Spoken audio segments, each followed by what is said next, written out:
আজকে বানিয়ে ফেললাম হোমমেড ম্যাঙ্গো আইসক্রিম। তার জন্য আমি সবার ফার্স্টে মিশো থেকে অর্ডার করেছিলাম আইসক্রিমের এই স্টিক সেটটা। এই দাদাটা না ভীষণ ভালো, তারিফ না করে থাকতে পারলাম না। আজ কয়েক মাস থেকে দেখছি এই দাদাটাই না আমাকে পার্সেল দিতে আসছে। অন্যান্য ডেলিভারি বয়রা দেখে 1 টাকা ছাড়ে না, আর এই দাদাটা 5-10 টাকা আরাম করে ছেড়ে দিতে চাই। তো আইসক্রিমের এই স্টিক সেটটার দাম ছিল 122 টাকা। আমি যখন অর্ডার করি তো 2 টাকা খুচরো ছিল না, সেদিন লাগবে না ছাড়ো বলে চলে গেল। এর আগেও দেখেছি অনেকবার আমাকে এরকম ভাবে হেল্প করেছে, তবুও আমি ছাড়ি না। আমি পরে যখন আমার কাছে থাকে আমি তাকে শোধ করে দিই।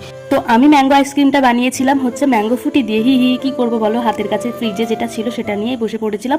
নতুন নতুন জিনিস হাতে পেয়ে খুব এক্সাইটেড ছিলাম, তাই বানাতে বসে গেলাম। সবগুলোই না জাস্ট 2টো খাপে বসিয়েছিলাম ফার্স্ট টাইম কেমন হবে না হবে বলে। তারপর আমি সেটাকে নিয়ে সোজা ডিপ ফ্রিজ করি। তারপর বিকেল পেরিয়ে প্রায় সন্ধ্যা নামার মুখে তখন আমি বার করি ম্যাঙ্গো আইসক্রিমটা, যেটা খুব সুন্দর জমেছিল আইসক্রিমের মতনই। আর টেস্টের ব্যাপার কি বলবো, নতুন করে ম্যাঙ্গো ফুটি যেমন খেতে সেম তেমন। মিশোতে আইসক্রিম স্টিকটা অ্যাভেলেবেল, তোমরা ওটা পারচেস করে নাও, দিয়ে এমন করে তোমরা বাড়িতে বানাও। নেক্সট মিনি ব্লগের জন্য আমার চ্যানেলটি সাবস্ক্রাইব করো। টাটা।